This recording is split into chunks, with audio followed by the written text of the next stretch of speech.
제16장. 또 내가 들으니 성전에서 큰 음성이 나서 일곱 천사에게 말하되, 너희는 가서 하나님의 진노의 일곱 대접을 땅에 쏟으라.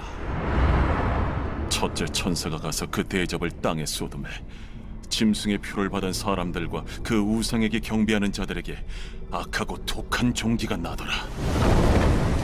둘째 천사가 그 대접을 바다에 쏟음에 바다가 곧 죽은 자의 피같이 되니 바다 가운데 모든 생물이 죽더라. 15장이 일곱 대접 심판의 서론이라면 16장은 몸통입니다. 그러니까 이 16장은 일곱 대접 심판 전체가 나와 있습니다. 이제 본격적으로 일곱 대접 심판으로 한번 들어가 봅시다. 여러분 1절을 보십시오. 이 사도 요한이 성전에서 큰 음성이 나는 것을 들었습니다. 이 음성의 주체는 하나님이셨습니다. 그러니까 이 마지막 대재앙, 즉 예수님께서 말씀하신 큰 환난은 하나님의 명령으로부터 시작합니다. 일곱 인 심판은 어린 양이 하나하나 그것을 뗄 때마다 심판, 재앙이 떨어졌습니다. 그런데 일곱 대접 심판은 하나님의 명령으로부터 시작합니다. 그럼 그 명령은 무엇입니까? 너희는 가서 하나님의 진노의 일곱 대접을 땅에 쏟으라. 15장 7절에 보면은 일곱 금 대접에는 하나님의 진노가 가득히 담겨 있었습니다. 그 대접을 땅에 쏟아 부으라는 거예요. 그러니까 이 재앙은 이유 없이 내리는 것이 아니었습니다. 세상에 가득 찬 그 죄악에 대한 하나님의 진노 때문이었습니다. 다시 말해서 이 재앙은 하나님의 공의와 정의 때문에 세상이 받아야 할 마땅한 대가였다라는 사실입니다. 시편 79편 6절에 보면 주를 알지 아니하는 민족들과 주의 이름을 부르지 아니하는 나라들에게 주의 노를 쏟으소서라고 했습니다. 그것과 비슷한 겁니다. 그런데 이 땅에 하나님의 진노의 일곱 대접을 쏟는 것은 심판입니다. 그러나 동시에 그것은 정화였습니다. 깨끗하게 하는 의미를 담고 있습니다. 왜냐하면 레위기 4장에 보면 속죄제를 드리는 규례가 나옵니다. 여기에서 이 제사장은 수송아지를 잡아갖고 피를 받아서 회막문으로 들어갑니다. 그래서 이 송소와 지송소 사이에 있는 휘장 앞에 피를 7번 뿌려야 했습니다. 또한 그 피를 휘장 앞에 위치한 분향단의 네 귀퉁이 뿔들 위에 바르고 나머지 피 전체를 회막문 앞 번제단 밑에 다 쏟아 부어야만 했습니다. 그러니까 이 희생제물의 피를 쏟는 것은 죄의 더러움으로부터 성막을 정결하게 하는 의미가 있었습니다. 마찬가지로 일곱 대접을 쏟는 것 역시 심판입니다. 그러나 이 죄의 더러움으로부터 땅을 깨끗하게 하는 행위이기도 했습니다. 나중에 그 땅은 새하늘과 새 땅이 오기 전에 천년 왕국이 이루어져야 하는 곳이기 때문에 정결케 되는 일이 반드시 필요했습니다. 이제 첫 번째 대접 심판으로 가봅시다. 2절입니다. 어떤 심판이 떨어졌습니까? 악하고 독한 종기가 발생했습니다. 누구에게 발생했어요? 짐승의 표를 받은 사람들과 그 우상에게 경배하는 자들에게였습니다. 악하고 독한 종기재앙 하면 여러분 무엇이 떠오릅니까? 당연히 출애굽기 애굽에 내려진 10가지 재앙이 생각이 납니다. 그 중에 6번째 재앙이 바로 독종이었습니다. 당시에 모세가 하나님의 명령을 받아서 화덕에 제 두 움큼을 가지고 바로 앞에 가갖고 하늘을 향해 날렸습니다. 그 재가 애굽 온 땅에 티끌이 되어서 온 땅의 사람과 짐승에게 붙어갖고 악성 종기가 되었습니다. 그러나 지금은 애굽 정도가 아닙니다. 그 대상이 온 땅입니다. 적그리스도가 유대인들과 맺은 평화 조약을 깨뜨리고 자신에 대한 우상화 작업을 강요하면서 오른손과 이마에 짐승의 표를 받은 사람들에게 바로 악하고 독한 종기가 발생한 것입니다. 틀림없이 몸에 이곳저곳이 벌겋게 부어 올랐을 겁니다. 누렇게 고름이 찼을 겁니다. 그 고통은 이루 말할 수 없었을 것입니다. 엉덩이에 종기가 나면 앉을 수가 없습니다. 등허리에 종기가 나면 잘 때마다 눕지를 못합니다. 어떻게 이렇게 잘하냐면 제가 그냥 종기가 많이 나갔고 발에도 나고 엉덩이에도 나고 등허리도 나고 지금도 나요 저는. 야 이게 피부가 지저분한가 봐 저는. 그래서 이제 제가 이 종기 하면 그냥 치를 떨어요. 어렸을 때 종기가 하도 많이 나갔고 그 짜고 울고 도망다니고 막 하여튼 그냥 저는 이루 말할 수가 없어요. 종기 하면 그냥 아찔해요. 그런데 욥의 경우를 여러분 한번 생각해 보세요. 이 욥은 종기가 온몸에 나가갖고 극도의 괴로움을 겪었어요. 그래서 어떻게 해요? 기왓장으로 벅벅 긁는다 그랬어요. 근데 이 종기가 이제 나갔고 좀 날 때쯤 되면은 가려워요 또. 그러면 또 긁어요. 그럼 또 종기가 나. 이게 제가 너무너무 잘 알아요. 그러나 이 우상 숭배를 거부하고 짐승의 표를 받지 않았고 이 신앙의 절개를 지킨 사람들도 있었을 거예요. 물론 순교를 당한 사람 되게 많았는데 순교를 당하지 않은 사람들, 그러나 짐승의 표를 받지 않은 사람들, 그들은 악성 종기가 나지 않았습니다. 그들을 비켜간 거예요. 그들은 이제 예외였어요. 이 사실이 대환란 중에 있는 성도들에게 얼마나 위로가 되고 또 격려가 되었겠어요. 아마 그들이 끝까지 신앙을 지키는 그런 굉장한 위로가 되었을 겁니다. 힘이 되었을 겁니다. 자, 이제 둘째 대접 심판으로 가봅시다. 3절입니다. 이 둘째 천사가 대접을 어디에다가 쏟았어요? 아까는 땅에다가 쏟았습니다. 근데 지금은 바다에다가 쏟았습니다. 그러자 이 바다가 곧 죽은 자의 피같이 되어서 바다 속의 모든 생물이 죽었습니다.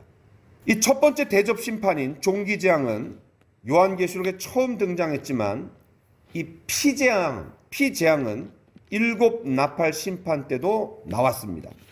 8장 8절 9절로 한번 가봅시다. 제가 읽겠습니다. 둘째 천사가 나팔을 부니 불붙는 큰 산과 같은 것이 바다에 던져짐에 바다의 3분의 1이 피가 되고 바다 가운데 생명 가진 피조물들의 3분의 1이 죽고, 여기에 불붙은 큰 산과 같은 것이 이게 뭐 해성인지 아니면 핵폭탄인지는 모르겠지만 바다에 던져졌습니다.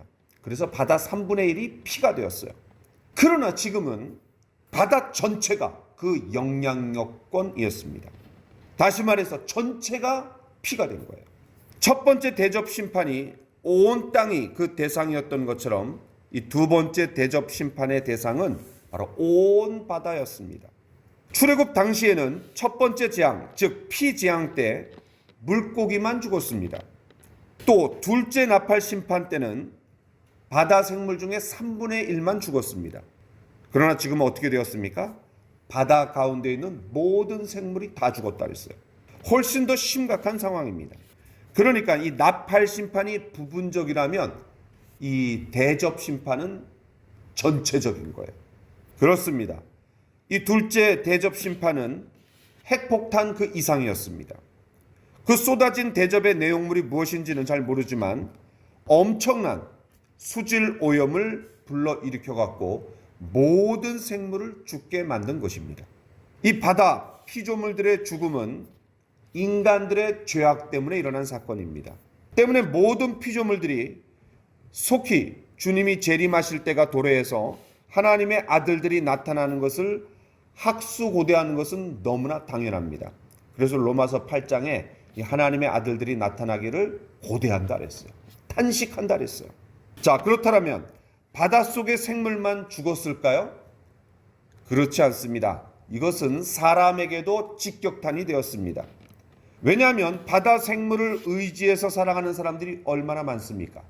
지금 이 시대에도 제주도에 가면 해녀들이 있습니다. 만약에 그들이 이 바다 생물이 다 죽으면 그날로 직장을 잃는 겁니다. 어부들이 순식간에 일자리를 다 박탈당하게 됩니다. 또한 바다를 생계수단으로 삼는 모든 사람들에게도 회복불능의 재앙이 되는 것입니다. 아마도 세계 경제가 파탄나게 될 것입니다. 물가가 치솟습니다. 물류 대란이 일어납니다. 기름값이 천정부지로 솟을 것입니다. 주가가 곤두박질 치면서 세계 경제가 휘청거릴 겁니다. 바다는 옛날부터 문명의 중심축이었습니다. 왜냐하면 육지보다도 해상을 통해 갖고 훨씬 더 많은 짐들을 빨리 날릴 수가 있었습니다. 그래서 이 옛날에 지중해 시대가 있었고, 그 다음에 대서양 시대가 있었고, 지금은 태평양 시대가 되었습니다. 바다를 지배하는 민족이 세계를 지배하기 때문에 그렇습니다. 그런데 온 바다가 피로 변했다라는 것은 이 세계 경제 시스템이 완전히 파멸했다라는 것을 의미합니다. 자, 오늘 우리는 첫째, 둘째 대접 심판을 보면서 일곱 대접 심판이 본격적으로 들어간 모습을 살펴보았습니다. 출애굽 당시에 10가지 재앙이 그 배경이지만 그보다 훨씬 더 컸습니다. 그 이상이었습니다. 때문에 예수님은 이때를 가리켜서 뭐라 그러셨어요? 큰 환난의 때라고 말씀하셨어요. 그러니까 7년 중에서 전반기 3년 6개월이 환난 수준이라면 후반기 3년 6개월 42달은 큰 환난의 시기였습니다. 땅과 바다에 쏟아진 재앙은 너무나 처참하고 혹독했습니다. 하지만 이것은 15장 3절에서 노래했던 것처럼 주의 길은 의롭고 참되신 심판이었던 것입니다. 때로 우리는 하나님의 징계를 받을 때가 있습니다. 왜냐하면 저와 여러분들이 하나님 앞에 불순종해갖고 그런 하나님의 진노를 받을 때가 있습니다. 성경에 보면 하나님의 진노가 쏟아질 때, 다시 말해서 하나님의 심판을 받을 때가 있는데, 첫 번째는 하나님의 백성을 못살게 구는 바벨론 같은 나라, 아수르 같은 나라, 또 암몬과 모압과 같은 나라, 그들에게 하나님의 심판, 진노가 떨어졌습니다. 두 번째는 하나님의 백성들도 하나님의 진노를 당했습니다. 심판이 쏟아 부어졌습니다. 세 번째는 마귀들, 사탄의 나라에 이제 하나님의 심판이 쏟아집니다. 네 번째는 이제 그리스도인들에게도 쏟아지는 거예요. 우리 그리스도인들도 하나님의 진노와 심판으로부터 예외가 아닙니다. 때문에 우리가 시시때때로 그런 하나님의 징계를 받고 하나님의 심판을 받고 하나님의 진노가 쏟아질 때가 있습니다. 그때 우리가 하나님을 원망해서는 안 됩니다. 하나님의 징계와 심판은 사랑이고 또 정화를 목적으로 합니다. 욥이 하나님을 향해 원망하고 불평하지 않고 감사했듯이 우리도 그런 수준 높은 신앙으로 나아가야 합니다. 하나님의 선하신 절대 주권을 신뢰하고 모든 것이 합력하여 선을 이루실 것을 믿음으로 전망해야 합니다. 그리고 깨끗해질 것을 감사해야 합니다. 물론 심판을 위한 심판인 때도 있습니다. 그건 마지막 때의 심판입니다. 그 백보자 심판 때, 그때는 그야말로 정하고 나발이고 깨끗해지는 게 없습니다. 그냥 심판을 위한 심판입니다. 그러나 그 전까지는 심판이지만 동시에 정화를 위한 심판이기도 합니다. 때문에 우리가 그것을 하나님의 참되시고 의로운 심판을 받아들이고, 그리고 우리가 깨끗해질 것을 감사하고 또 합력하여 선을 이루실 것을 감사해야 됩니다. 기도합시다. 셋째 천사가 그 대접을 강과 물 근원에 쏟음에 피가 되더라. 내가 들으니 물을 차지한 천사가 이르되, 전에도 계셨고 지금도 계신 거룩하신 이여, 이렇게 심판하시니 의로우시도다. 그들이 성도들과 선지자들의 피를 흘렸으므로 그들에게 피를 마시게 하신 것이 합당하니이다. 또 내가 들으니 제단이 말하기를, 그러하다. 주 하나님 곧 전능하신 이시여, 심판하시는 것이 참되시고 의로우시도다. 16장은 일곱 대접 심판이 풀세트로 나옵니다. 첫째 심판은 악하고 독한 종기였고, 두 번째 심판은 온 바다가 피가 되어서 모든 생물이 죽었습니다. 너무나 처참하고 무서운 재앙입니다. 그나마 강과 하천에 있는 사람들이 안도의 한숨을 쉬고 있었을 때 이제 세 번째 재앙이 떨어졌습니다. 여러분 4절을 보십시오. 셋째 천사가 그 대접을 강과 물 근원에 쏟음에 피가 되더라. 이제 바다에 이어서 강과 물 근원이 모두 피로 변했습니다. 아마 온 지구가 피비린내가 진동했을 것입니다. 모든 생물은 물이 없으면 죽기 때문에 이 상황이 되면 생물들의 씨가 마르게 됩니다. 천지창조 때 하늘과 땅과 바다는 이 지구의 자연 환경을 구성하는 3대 요소였습니다. 그런데 땅에 대접이 쏟아지고 이제는 바다와 강들과 모든 물 근원에 대접이 쏟아졌습니다. 인간 타락의 결과 땅이 가시덤불과 엉겅퀴를 내서 이 자연과의 관계에 문제가 생겼습니다. 이제 그 결과가 더 확대되는 것입니다. 물에 대한 심판은 결국 인간에 대한 심판이기도 했습니다. 그런데 이 셋째 대접 심판은 앞에 나와 있는 재앙들과 좀 다릅니다.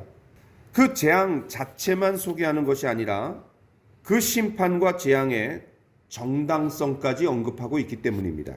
여러분 5절을 보세요. 내가 들으니 물을 차지한 천사가 이르되 전에도 계셨고 지금도 계신 거룩하신 이여 이렇게 심판하시니 의로우시도다. 여기서 물을 차지한 천사는 세 번째 대접을 강과 물 근원에 쏟은 바로 그 천사입니다. 그 천사의 설명에 의하면 하나님은 거룩하신 분이기 때문에 그분의 심판이 의로우시다라는 거예요. 인간적으로 보면 너무나 처참하고 혹독합니다. 모든 물 근원이 물이 있는 곳이라면 모두 피가 되었기 때문에 어떤 생물도 살 수가 없는 그런 상황이 된 겁니다. 어떻게 이렇게 하나님이 잔인하실까? 이렇게 생각할 수 있는데 그러나 그분의 거룩하심을 생각할 때 이 재앙은 참되고 의롭다라는 거예요. 즉 적그리스도와 그의 수하들이 그렇게 많은 성도들을 박해하고 죽였는데도 하나님이 심판하시지 않다라면 그분 거룩한 분이 아니에요. 그분은 죄를 묵과하고 방조한 것이 됩니다. 따라서 하나님은 그분의 성품상 반드시 심판하셔야 합니다. 그것이 바로 하나님의 거룩이고 정의입니다. 그래서 6절을 이렇게 선포하고 있습니다. 그들이 성도들과 선지자들의 피를 흘렸으므로 이유가 바로 그것입니다. 성도들과 선지자들의 피를 많이 흘리게 만들었기 때문에 그들에게 피를 마시게 하는 것이 당연하다라는 거예요. 합당하다라는 거예요. 그게 하나님의 거룩이에요. 하나님의 의예요. 그렇습니다. 성도들과 선지자들의 피를 땅에 쏟았기 때문에 하나님도 천사를 통해 당신의 진노를 땅과 바다에 그리고 물 근원에 쏟아 부으시는 것입니다. 결국 땅에 있는 자들이 순교자들의 피를 마시는 것은 너무나 합당하다라는 거예요. 그 심판의 정당성은 여기에서 그치지 않습니다. 7절을 보십시오. 이제는 제단이 말을 합니다. 이 제단은 과거의 성도들이 기도를 올렸던 곳이고 또 순교자들이 피를 쏟으면서 자신들을 신원해달라고 하나님 앞에 호소한 곳이기도 합니다. 자, 요한계시록 6장 9절과 10절로 한번 가봅시다. 같이 읽겠습니다. 시작. 다섯째 인을 떼실 때에 내가 보니 하나님의 말씀과 그들이 가진 증거로 말미암아 죽임을 당한 영혼들이 제단 아래에 있어 큰 소리로 불러 이르되 거룩하고 참되신 대주제여 땅에 거하는 자들을 심판하여 우리 피를 갚아주지 아니하시기를 어느 때까지 하시려 하나이까 하니. 7인 심판 때 이 순교당한 자들이 하나님의 공의를 드러내달라고 호소하고 있습니다. 당신이 거룩하신 분이라면 그 호소를 외면하지 말라는 거예요. 이 제단은 하늘 성전에 있는 제단이었습니다. 그런데 이 제단에는 언제나 희생 제물이 드려지는 것처럼 이 하늘 제단에 순교의 제물이 드려지면서 하나님 앞에 호소하고 그들을 신원해 달라고 강청하고 있는 거예요. 자, 8장 3절부터 5절에도 보십시오. 여기 보면은 이 성도들의 기도가 제단 곁에서 금향로를 가진 천사가 향을 사를 때 향연과 함께 하나님이 계신 보좌 앞 금제단에 드려졌습니다. 그렇습니다. 제단은 이처럼 성도들의 기도가 있는 곳이고 동시에 순교자들의 피가 쏟아진 곳입니다. 즉, 이 심판은 수많은 기도에 대한 응답이었기 때문에 정당하다라는 거예요. 자, 그런데 그 제단에서 나온 소리도 물을 차지한 천사의 말과 같았습니다. 7절을 보세요. 다시 본문으로 돌아와서 또 내가 들으니 제단이 말하기를 그러하다. 주 하나님 곧 전능하신 이시여 심판하신 것이 참되시고 의로우시도다. 이 천사들이 참되고 의롭다라고 말씀할 뿐만 아니라 이제 이 제단도 그렇다라고 얘기하는 거예요. 자, 그런데 이 5절, 6절과 7절이 차이점이 있습니다. 하나님을 뭐라고 부르냐면 주 하나님 곧 전능하신 이시여라고 부른 점입니다. 앞에서는 전에도 계셨고 지금도 계신 거룩하신 이여라고 하나님을 불렀습니다. 의롭고 합당한 심판을 내리시는 하나님에 대해 우리가 조금 더 한번 깊이 생각해 보기를 원합니다. 먼저 5절에서는 전에도 계셨고 지금도 계신이라는 표현을 썼습니다. 하나님이 심판을 내리시고 그분의 심판이 참되고 의로운데 그 하나님 심판을 내리시는 분을 어떻게 소개했냐면 전에도 계셨고 지금도 계신이라는 표현을 썼어요. 자, 그런데 이거는 11장 17절에도 나왔었습니다. 여러분 11장 17절을 한번 가보세요. 자, 11장 17절에 보면은 일곱 나팔 심판 때 일곱 번째 천사가 나팔을 불었습니다. 그런데 심판이 떨어져야 될 것 같은데 심판이 아니라 찬양이 흘러나왔어요. 다시 말해서 세상 모든 나라가 이제 주님의 나라가 된다라는 거예요. 그러면서 이렇게 찬양합니다. 이르되 감사하옵나니 옛적에도 계셨고 지금도 계신 주 하나님 곧 전능하신 이여 친히 큰 권능을 잡으시고 왕노로 타시도다. 옛적에도 계셨고 지금도 계신, 무슨 말입니까? 영원하신 그리고 전능하신 하나님께서 왕으로서 통치하시게 되어 감사하다라는 거예요. 이제 모든 나라가 하나님의 나라가 되었다라는 거예요. 더 이상 악인들에 의해서 세상이 좌지우지되지 않기 때문에 참되고 의로운 나라가 도래했기 때문에 그 하나님을 찬양하는 것이었습니다. 그런데 흥미로운 사실은 이 표현, 전에도 계셨고 지금도 계신 이것은 1장 8절에도 나옵니다. 다시 1장 8절도 한번 가봅시다. 자, 1장 8절을 제가 읽어보겠습니다. 주 하나님이 이르시되 나는 알파와 오메가라. 이제도 있고 전에도 있었고 장차 올 자요 전능한 자라 하시더라. 자, 여기 보면은 이제도 있고 전에도 있고 또 어떤 표현이 나와요? 장차 올 자다. 장차 올 자다. 그러니까 여기는 세 가지 표현이 나옵니다. 전에도 계셨고 지금도 계시고 장차 오실리다. 자, 1장 4절에도 보세요. 요한이 이제 아시아에 있는 7교회에게 편지할 때 성부 하나님, 성자 예수님, 성령 하나님을 다 언급합니다. 그러면서 인사를 합니다. 자, 그런데 4절에 보면은 성부 하나님을 이제도 계시고 전에도 계셨고 장차 오실 이라고 말합니다. 그렇게 소개해요. 그러면 오늘 본문과 또 11장 17절에서 어떤 부분과 차이가 있어요? 오늘 본문하고 11장 17절에는 전에도 계셨고 옛적에 계셨고 지금도 계시니 이렇게만 표현했지 장차 오실이라는 표현을 쓰지 않았습니다. 왜 그럴까요? 왜 그랬을까요? 1장 4절과 1장 8절에서는 아직 종말의 때가 오지 않았어요. 그리고 교회가 아직 휴거되지도 않았어요. 그러니까 당연히 장차 오실 일을 언급해야 돼요. 그런데 지금은 우리가 이미 본 것처럼 주님이 공중에 재림하셨고 교회는 휴거되었고 7년 동안 공중에서는 어린 양의 혼인잔치가 있는데 땅에서는 뭐가 있어요? 예, 환란이 있는 거예요. 이미 오셔갖고 지금 환란을 때리시면서 그분이 심판을 하고 계시다라는 거예요. 때문에 장차 오실리라는 표현을 쓸 이유가 없어요. 여러분 이해되시죠? 그래서 장차 오실리, 미래에 오실 일을 뭐로 대체했냐면은 거룩하신 이여 이렇게 대체가 되는 겁니다. 흐름을 여러분 이해하시겠죠? 자, 그러니까 하나님의 나라가 어떻게 되었다라는 거예요? 이미 임했다라는 거예요. 왜냐하면 그분의 의로운 심판이 이루어지고 있기 때문입니다. 자, 그럼 다시 이제 16장으로 돌아와서 이제 16장 7절에 주 하나님 곧 전능하신 이시여에 대해서 조금 더 살펴봅시다. 그런데 이 호칭은 15장 3절에서도 어린 양의 노래를 이야기할 때 등장합니다. 여러분 15장 3절을 보세요. 하나님의 종 모세의 노래 어린 양의 노래를 불러 이르되 주 하나님 곧 전능하신 이시여. 이 표현이 그대로 나왔죠. 하시는 일이 크고 놀라우시도다. 만국의 왕이시여 주의 길이 의롭고 참되시도다. 뿐만 아니라 이 요한계시록 곳곳에서 등장하는 하나님에 대한 핵심적인 호칭이 바로 주 하나님 곧 전능하신 이시여. 이게 계속해서 나옵니다. 여기에서의 강조점은 하나님의 전능하심입니다. 하나님의 전능하심. 여러분 생각해 보세요. 재판을 하는 사람보다 재판을 당하는 사람의 힘이 더 크다. 그럼 어떤 일이 일어납니까? 이 재판이 문제가 생기는 거예요. 공평하게 재판이 이루어질 수 없어요. 그런데 우리는 가끔 뉴스에서 보면은 그런 현실의 문제를 우리가 느낄 때가 있습니다. 재판을 하는 사람보다 재판을 당하는 사람이 힘이 더 커. 그게 뒤집어지는 거예요. 불공정해요. 엄청나게 억울한 일들이 막 벌어집니다.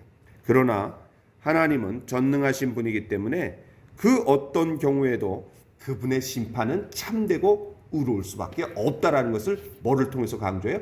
그분이 전능하신 분이라는 거예요. 그렇습니다. 하나님의 심판은 언제나 참되고 의로우십니다. 때문에 우리가 아무리 억울한 일을 당한다 할지라도 원수를 갚으면 안 되는 거예요.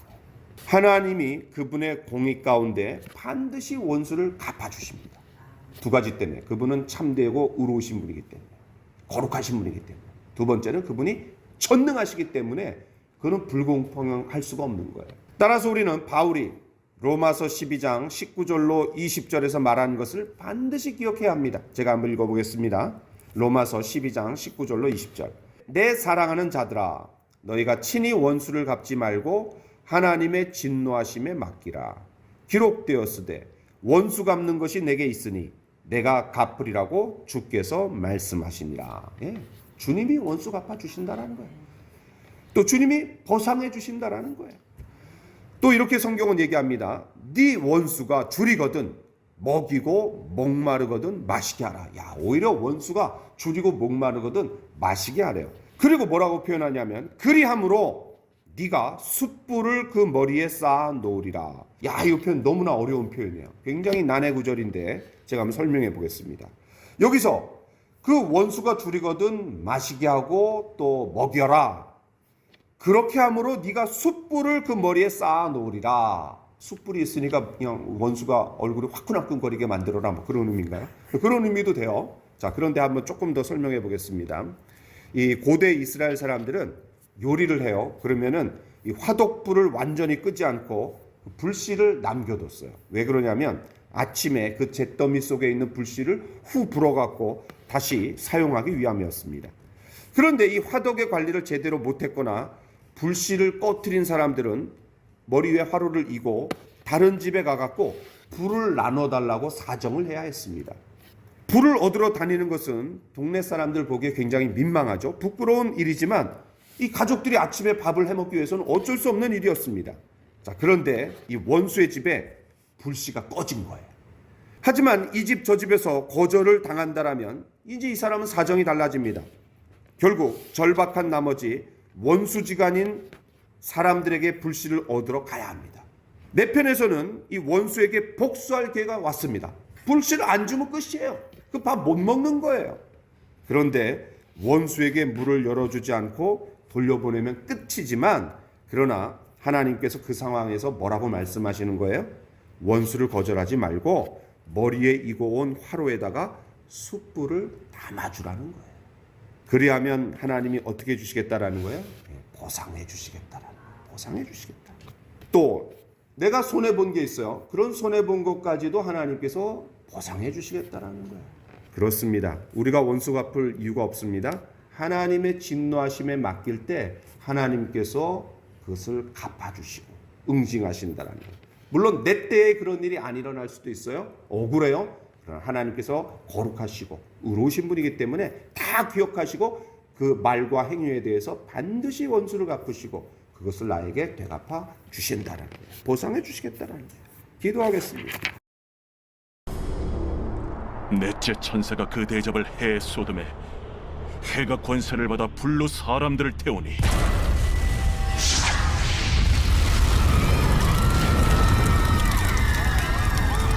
사람들이 크게 태움에 태워진지라. 이 재앙들을 행하는 권세를 가지신 하나님의 이름을 비방하며 또 회개하지 아니하고 주께 영광을 돌리지 아니하더라. 또 다섯째 천사가 그 대접을 짐승의 왕좌에 쏟으니 그 나라가 곧 어두워지며 사람들이 아파서 자기 혀를 깨물고 아픈 것과 종기로 말미암아 하늘의 하나님을 비방하고 그들의 행위를 회개하지 아니하더라. 우리는 지금까지 16장에 나타난 7 대접 심판 중에서 첫 번째, 두 번째, 세 번째 심판을 살펴보았습니다. 특별히 두 번째와 세 번째 심판을 통해 지구상의 모든 물이 피로 변했습니다. 그 재앙의 결과는 너무나 처참하고 무시무시했습니다. 이제 네 번째 심판입니다. 하나님은 성전에서 큰 음성으로 가서 하나님의 진노의 7 대접을 땅에 쏟으라 라고 명령하셨습니다. 이 명령을 받들어서 이번에는 네 번째 천사가 그 대접을 어디에 쏟았어요? 해에다가 쏟았습니다. 그 결과 해가 권세를 받아 사람들을 불로 태웠습니다. 우리가 이미 알고 있는 것처럼 이 7가지 대접 심판은 그 배경이 출애굽기의 10가지 재앙입니다. 그런데 첫 번째 재앙부터 세 번째 재앙까지는 그 애굽에 내려진 10가지 재앙과 연관성이 있었습니다. 그러나 이번에는 병행하는 재앙이 없습니다. 그러니까 전혀 다른 재앙이에요. 자, 이제 9절에 보면은 그 처참한 결과를 이렇게 강조합니다. 사람들이 크게 태움에 태워진지라. 8장 12절에 보면 나팔 심판에서 이 네 번째 나팔을 불자 해 3분의 1과 달 3분의 1과 별들의 3분의 1이 타격을 받아서 어두워졌다라고 했습니다. 근데 지금은 정반대입니다. 어두워진 게 아니라 더 열기가 세진 거예요. 그러니까 이 세 번째 심판까지 물이 없어갖고 극도의 갈증에 허덕이는 자들이 간절히 비를 기다리고 있었을 때 비가 오기는커녕 오히려 해가 더 뜨거워져서 그 열기로 사람을 태워버린 것입니다. 우리가 한여름에 수영을 하거나 또 돌아다니다 보면은 피부가 탈 때가 있습니다. 그러면 따갑고 나중에는 피부가 벗겨집니다. 그런데 이 네 번째 재앙은 그보다 훨씬 더 심각한 화상 수준입니다.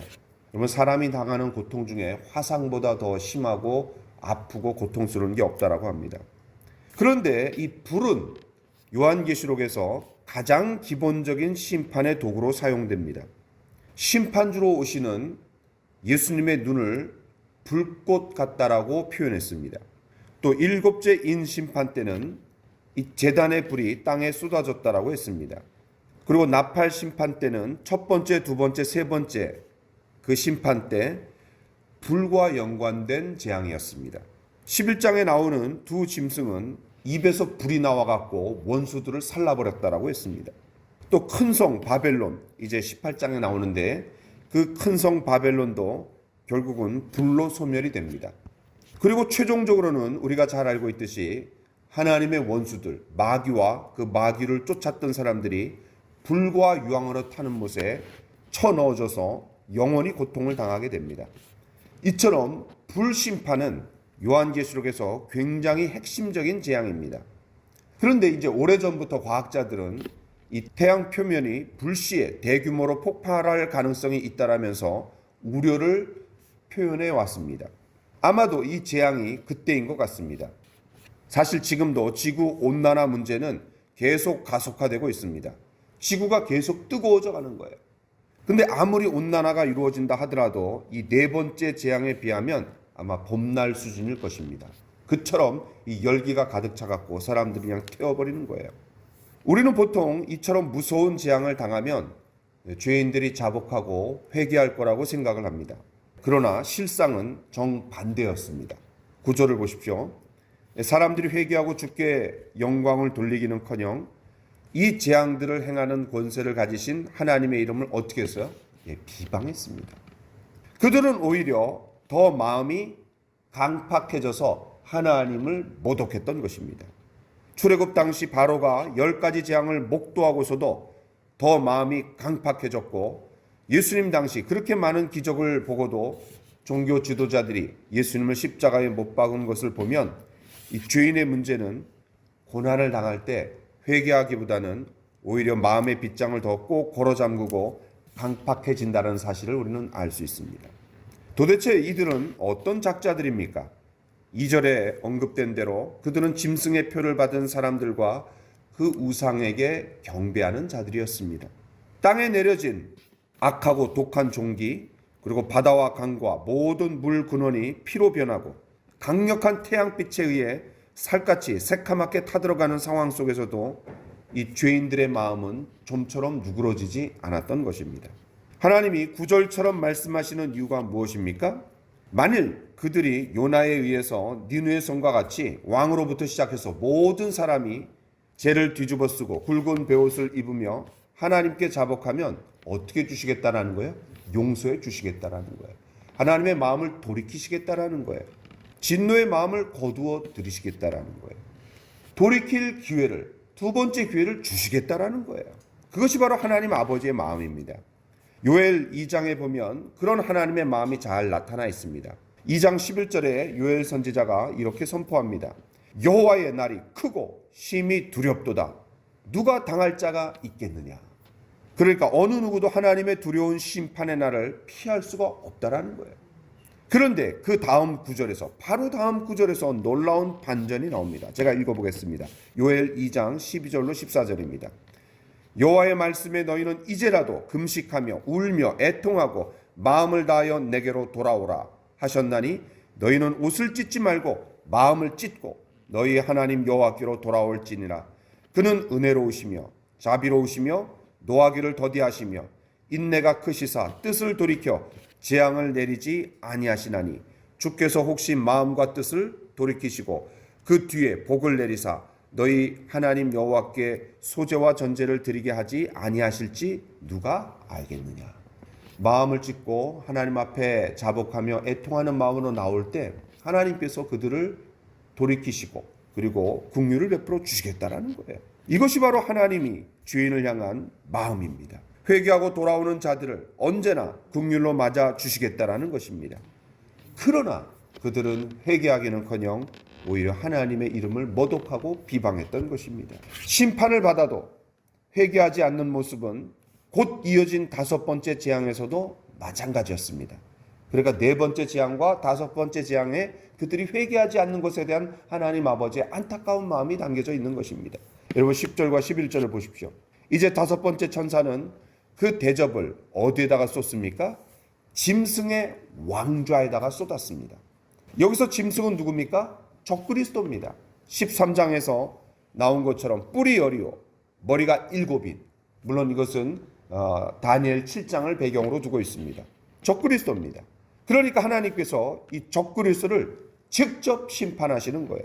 여러분 첫 번째부터 네 번째까지는 땅에, 그 다음에 바다에, 강과 물 근원에, 그리고 해에 쏟아졌습니다. 무슨 말입니까? 자연계에 대한 심판이었어요. 그러나 이 다섯 번째 심판은 우주적인 심판입니다. 왜냐하면 적그리스도와 그 왕좌, 그 왕국에다가 쏟아붓는 거예요. 영적인 심판이었어요. 나팔 심판 때도 마찬가지였습니다. 네 번째까지는 자연계에 대한 심판이었는데 다섯 번째, 여섯 번째, 일곱 번째는 우주적인 심판이었습니다. 똑같습니다. 이번에도 마찬가지입니다. 자, 이제 두 가지 현상이 뒤따릅니다. 첫 번째는 적그리스도의 나라가 어두워졌습니다. 이것은 애굽에 내려진 아홉 번째 재앙을 우리에게 연상시킵니다. 그때는 3일간 캄캄한 흑암이 이어졌습니다. 서로 더듬어서 만져갖고 알 정도로 새카맸습니다. 예수님이 십자가에 달리실 때에도 정오부터 오후 3시까지 온 땅에 어둠이 임하였습니다. 그러니까 출애굽기에 보면은 아홉 번째 재앙이 흑암의 재앙이고 열 번째 재앙이 어린 양의 죽음으로 그 열 번째 재앙을 넘어갈 수 있었는데 똑같습니다. 예수님도 십자가 죽으시기 전에 어린 양이신 그 예수님이 3시간 동안 흑암 가운데 있다가 그 어린 양이신 예수님이 죽으셨을 때 우리에게 놀라운 구원이 왔습니다. 똑같이 갑니다. 자, 그때와 마찬가지로 이제 적그리스도의 나라가 흑암에 휩싸여 있습니다. 자, 두 번째는 어떤 현상이 뒤따랐냐면 사람들이 아파서 자기 혀를 깨물었다라고 했습니다. 악성 종기는 골마 터졌을 것입니다. 또 햇볕에 새카맣게 타들어가는 몸을 서늘하게 축여주어야 할 물은 어디에서도 찾아볼 수 없었습니다. 세상은 온통 피 비린내로 진동했을 것입니다. 얼마나 고통스럽고 아팠으면 자기 혀를 깨물고 죽으려고 했겠어요. 이런 가운데서도 네 번째 재앙 때처럼 회개하기는커녕 오히려 하나님을 모독하고 비방했습니다. 이것은 노아 세대의 사람들과 같았습니다. 여호와께서 사람의 죄악이 세상에 가득함과 그의 마음으로 생각하는 모든 계획이 악할 뿐임을 보시고 항상 악하다고 했습니다. 또한 바울 사도가 말한 악한 자들의 타락상도 똑같았습니다. 로마서 1장에 보면은 하나님을 알되, 그러니까 자연 만물을 통해서 피조물들이 조물주에 대해서 생각하고 뭔가 창조주 하나님이 계시겠구나 이렇게 알 수 있다라는 거예요.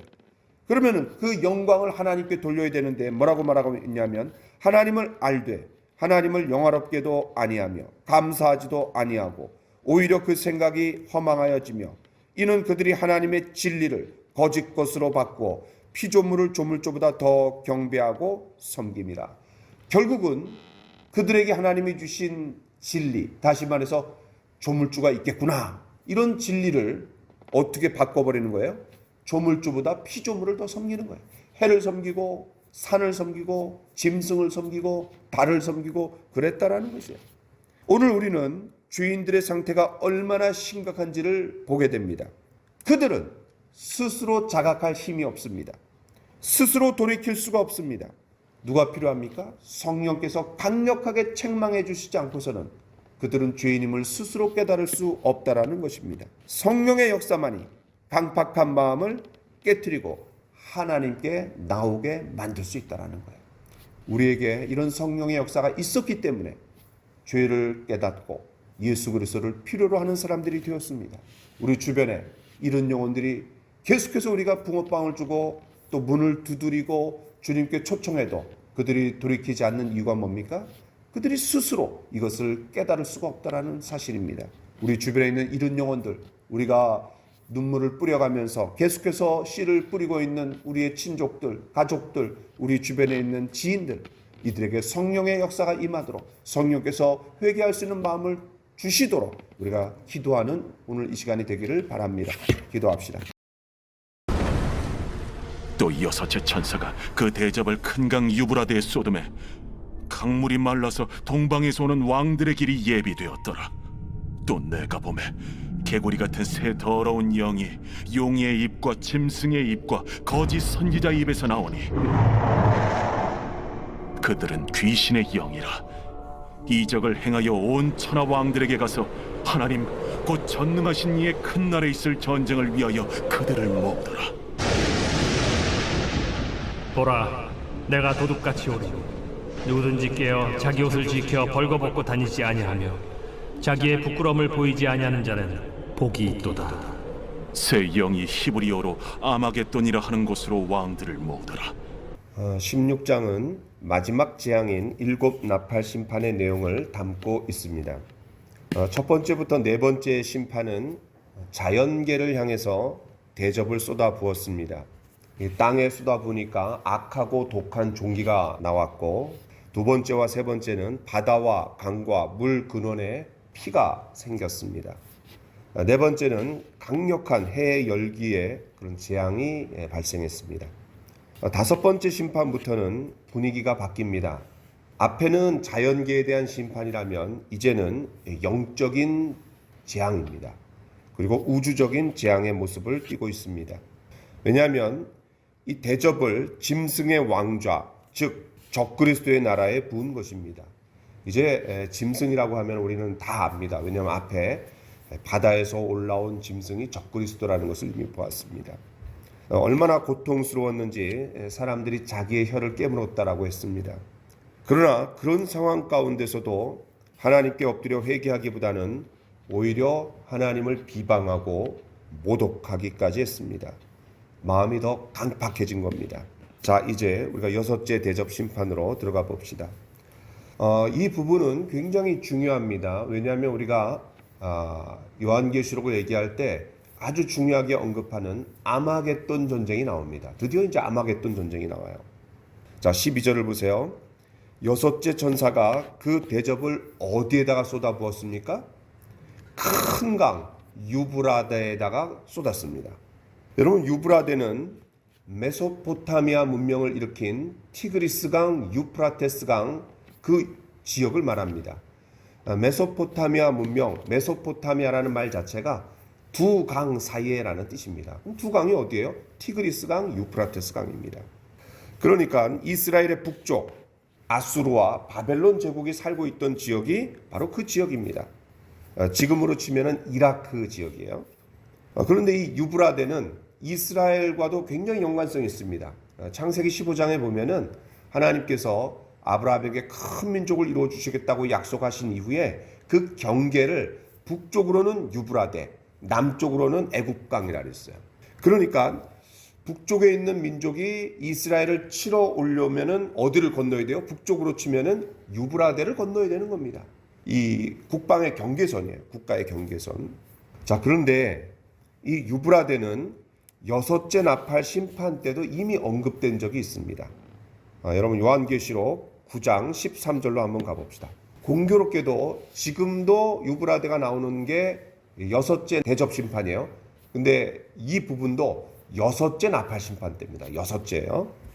자, 여기 보면은 여섯째 천사가 나팔을 불자 한 음성이 제단에서 나옵니다. 어떤 명령이 떨어져요? 큰 강 유브라데에 결박한 네 천사를 놓아주라. 네 천사를 놓아주라. 그들에 의해서 사람 3분의 1이 죽게 됩니다. 이때 마병대가 2만만, 즉 2억 명입니다. 2억 명. 2억 명이나 동원이 되었어요. 자, 이번에도 수많은 군사들이 똑같이 동원되고 있습니다. 여러분 이제 다시 우리가 돌아와서 12절 하반절을 보겠습니다. 자, 여기 보니까 동방에서 오는 왕들의 길이 예비되었더라. 강이 그냥 말라버렸어요. 강이 말라버렸어요. 그래서 동방에서 오는 왕들의 길이 예비되었어요. 동방에서 왜 왕들이 옵니까? 침략을 하는 겁니다. 엄청난 군사들이 동원이 되는 거예요. 그런데 여기서 중요한 게 뭐냐면 강물이 말라버린 사건입니다. 여러분 성경에서 이 강물이 말랐다, 물이 말랐다, 뭐가 생각납니까? 홍해 바다가 말라버렸습니다. 그리고 요단강이 말라버렸습니다. 무슨 말이에요? 하나님께서 이스라엘의 구원을 위해 당신의 능력을 드러내신 사건이 바로 그 홍해 바다가 마르고 그 다음에 요단강이 말랐던 사건입니다. 자, 그렇다면 하나님께서 이 여섯째 대접 심판 때 유브라데 강물을 마르게 하셨다라면 이번에도 하나님이 뭔가 특별한 구원의 역사를 베푸실지 모른다라는 그런 기대감이 생기게 만듭니다. 야, 근데 유브라데 강, 큰 강이라 그랬어요. 왜냐하면 서아시아 최고의 강입니다. 무려 2781km나 되는 엄청나게 긴 강이에요. 큰 강을 하나님 말라버리게 하셨어요. 다시 말해서 이 동쪽에서 서쪽으로 침략을 해 들어오려면은 그 강이 전략적인 요충지로서 방해물 역할을 해요. 근데 그게 말라버렸어요. 그냥 통로가 그냥 개척이 돼버린 거예요. 그래서 동방에서 서방으로 지금 침략을 해 들어오겠다라는 거예요. 그런 면에서 이 유브라데 강은 굉장히 중요했습니다. 농업혁명이 일어날 수 있는 환경을 만들기도 했고 또 큰 문명이 발생한 것도 있지만 이 유브라데 강은 서방과 동방을 나누는 그런 전략적인 요충지로서 지형 장애물이었어요. 근데 그게 해결이 된 거예요. 야, 이거 놀라운 기적이 일어난 거죠. 서방을 침공할 수 있는 통로가 확보되었다라고 우리가 볼 수 있는 거예요. 자, 그러니까 이 여섯째 대접 심판은 두 가지 사건을 다룹니다. 하나는 유브라데 강물이 말라버린 것과 두 번째는 그로 인해서 동방의 왕들이 서방을 침공한 전쟁 사건이라는 사실입니다. 자, 그런데 이 놀라운 사실은 동방의 왕들로 하여금 서방을 침공하도록 부추긴 작자들이 있어요. 그 세력이 있습니다. 그게 바로 13절, 14절에 나옵니다. 제가 읽어보겠습니다. 또 내가 봄에 개구리 같은 새 더러운 영이 용의 입과 짐승의 입과 거짓 선지자의 입에서 나오니 그들은 귀신의 영이라. 이적을 행하여 온 천하 왕들에게 가서 하나님 곧 전능하신 이의 큰 날에 있을 전쟁을 위하여 그들을 어떻게 했대요? 모으더라. 그러니까 서방을 치도록 이 동방의 왕들을 부추긴 세력들이 누구예요? 용의 입, 짐승의 입, 그 다음에 거짓 선지자의 입입니다. 이미 우리가 다 봤습니다. 어디서 봤어요? 마지막 막간에서 봤어요. 거기에 누가 나옵니까? 12장, 13장, 14장에서 마지막 세 번째 막간을 봤는데 용, 사탄, 마귀라고도 하는 용, 그 다음에 바다에서 올라온 짐승, 적그리스도, 그 다음에 땅에서 올라온 짐승, 거짓 선지자입니다. 미혹의 선지자. 그러니까 우리는 이 세 작자를 뭐라 하냐면 사탄의 삼위일체라 그랬어요. 하나님의 삼위일체가 있듯이 사탄의 삼위일체가 용과 짐승과 거짓 선지자입니다.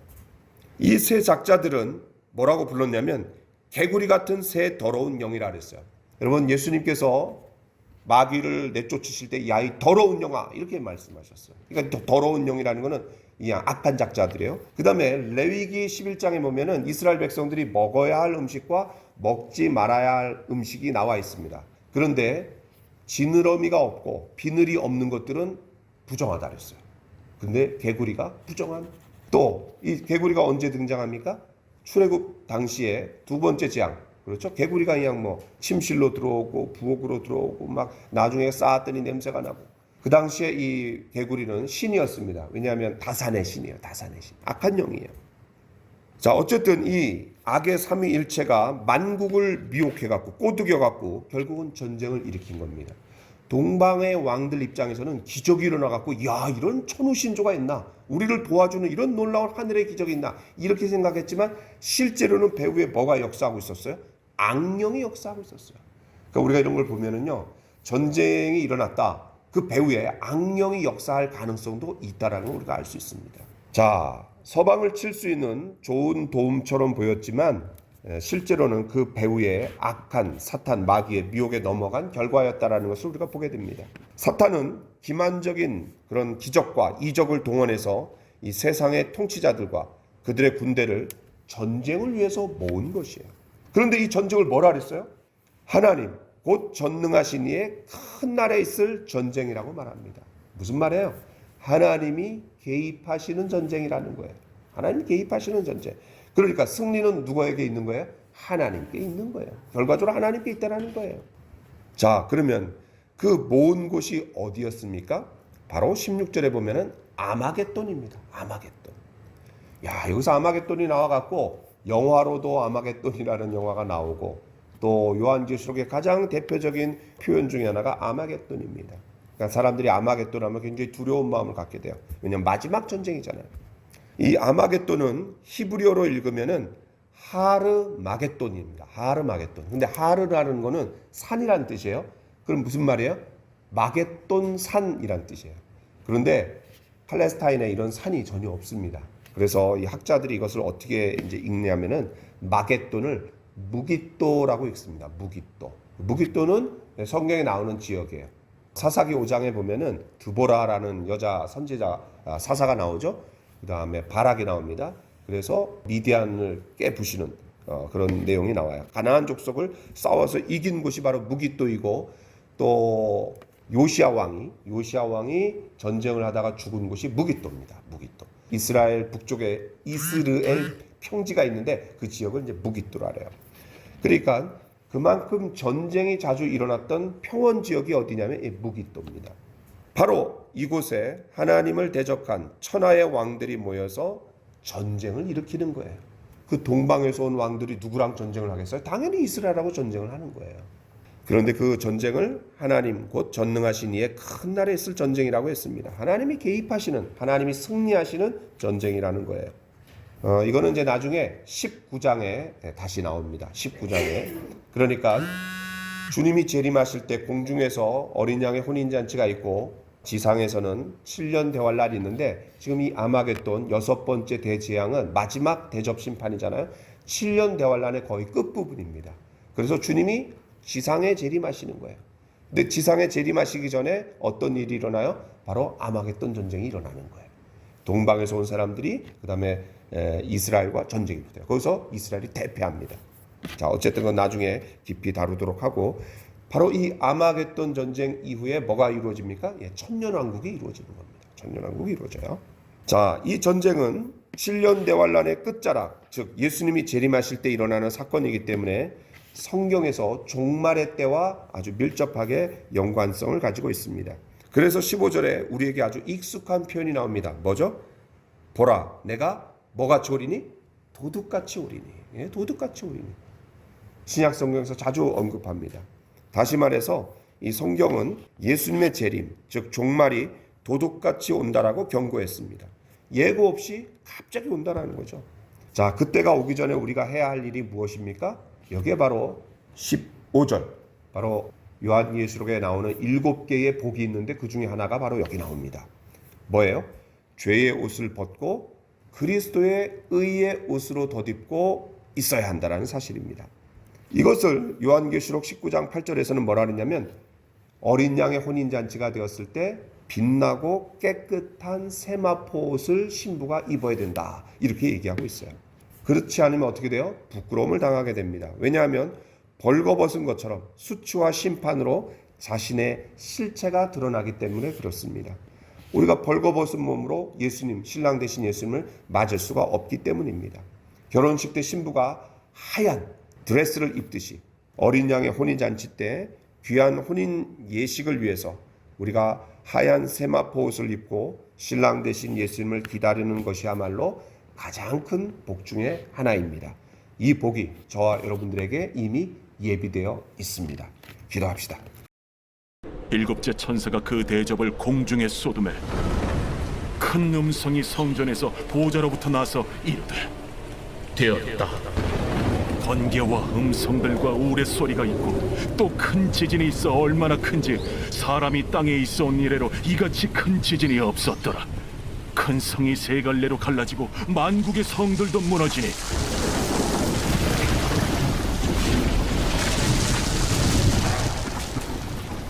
큰 성 바벨론이 하나님 앞에 기억하신 바 되어 그의 맹렬한 진노의 포도주 잔을 받음에 각 섬도 없어지고 산악도 간대었다. 또 무게가 한 달란트나 되는 큰 우박이 하늘로부터 사람들에게 내리매 사람들이 그 우박의 재앙 때문에 하나님을 비방하니 그 재앙이 심히 크미더라. 요한계시록의 몸통에 해당하는 부분은 심판 시리즈입니다. 여기에 3중의 심판 세트가 들어가 있습니다. 이미 우리가 살펴본 것처럼 7인 심판, 7 나팔 심판, 그리고 7 대접 심판입니다. 특별히 7 대접 심판은 마지막 재앙으로서 예수님께서 큰 환난이라고 말씀하신 부분입니다. 그러니까 7년 환난의 후반기 3년 6개월, 즉 42개월간을 다루고 있는 내용입니다. 그런데 이 마지막 재앙인 7 대접 심판의 마지막 부분이 오늘 본문입니다. 그러니까 오늘 이 본문이 끝나면 3중의 심판 시리즈도 끝이 납니다. 참 우리가 대단한 것 같아요. 이거를 끝냈으니까요. 자, 마지막 7번째 대접 심판으로 한번 가봅시다. 자, 17절에 보면은 7번째 천사가 대접을 이번에는 어디에다가 쏟았습니까? 6번째는 어디다가 쏟았어요? 큰 강 유브라데에다가 이제 쏟았는데 이번에는 공중에다가 쏟았습니다. 그러니까 하나님의 심판이 땅과 바다, 해가 있는 하늘에 이어서 이제는 공중에까지 쏟아졌습니다. 아마 틀림없이 이 공기가 심각한 수준으로 그런 재앙을 당하기 때문에 사람들은 숨 쉬는 것조차 어려웠을 겁니다.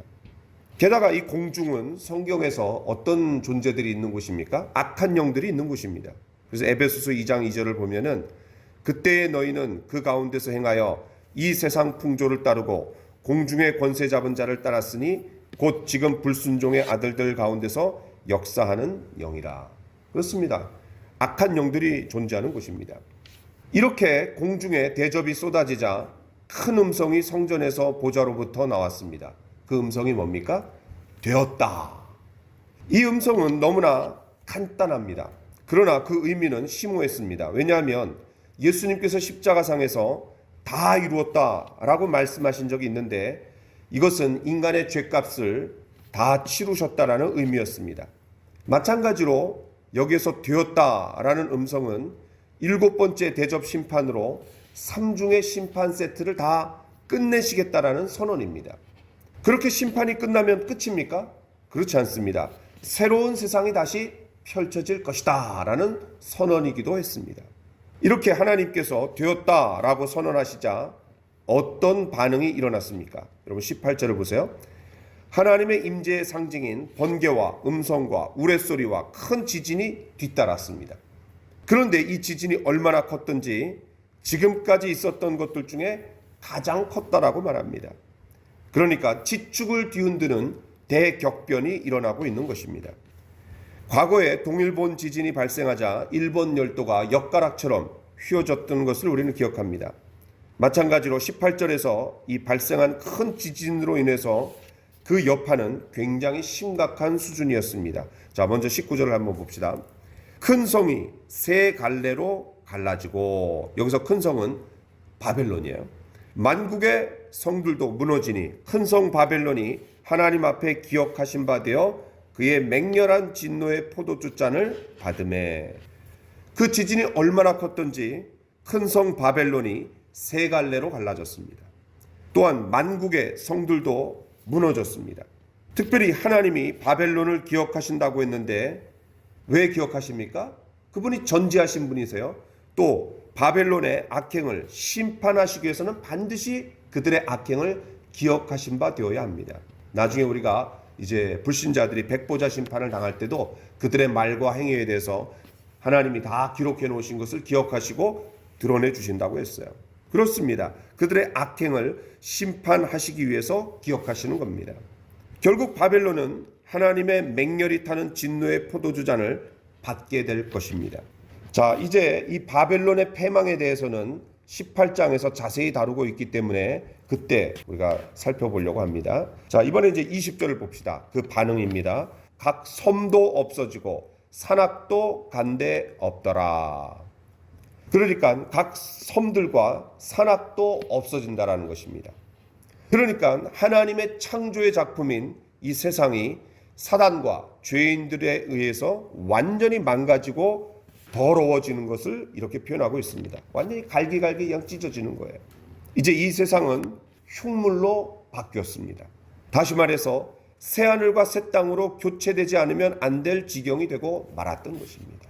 그래서 21장에 보면은 새하늘과 새 땅이 온다라는 거예요. 왜냐하면 그렇게 되지 않으면 이게 너무나 그냥 심각한 수준으로 파괴되었기 때문에 그렇습니다. 창조는 더 이상 보시기에 심히 좋은 그런 하나님의 상태가 아니었습니다.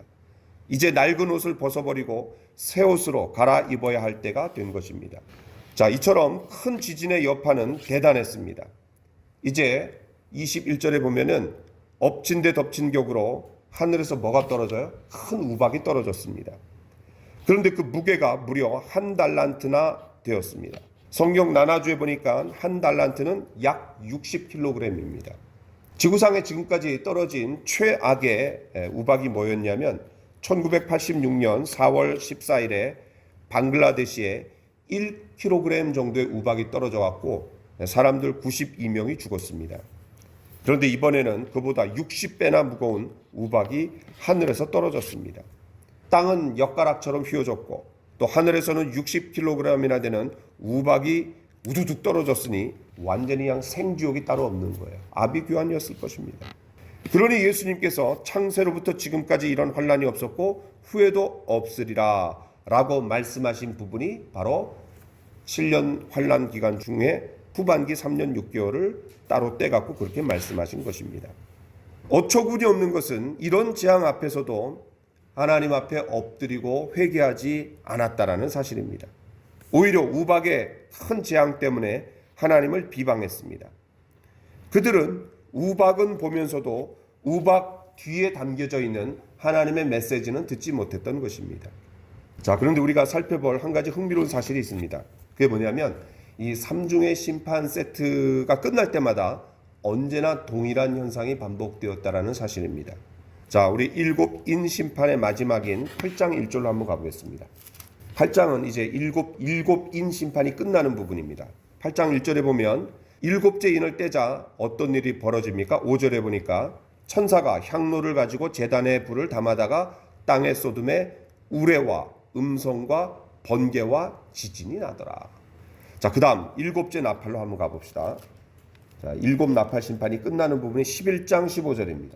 일곱째 천사가 나팔을 불매 하늘에 큰 음성들이 나서 이르되, 자, 이렇게 나오는데 그 현상이 19절입니다.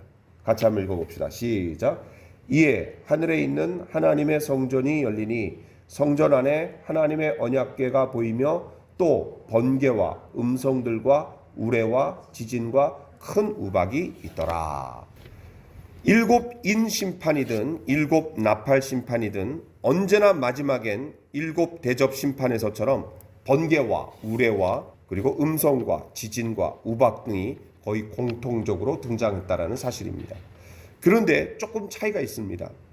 이게 이제 최후의 심판이라는 것을 보여주는 그런 현상들인데 갈수록 더 세기가 세진다는 거예요. 강해진다는 거예요. 일곱 인 심판 때는 우박이 없었습니다. 그런데 나팔 심판 때는 큰 우박이 떨어졌습니다. 그러나 또 7 대접 심판 때는 큰 우박의 무게가 무려 60kg이나 되었습니다. 지진도 모두 등장하지만 7 대접 심판 때는 산과 성들이 사라져버릴 정도의 큰 지진이었습니다. 갈수록 세기가 더 강해지는 거예요. 결국 이 모든 것들은 사탄의 나라를 대표하는 바벨론이 망하게 될 것을 암시하고 있습니다.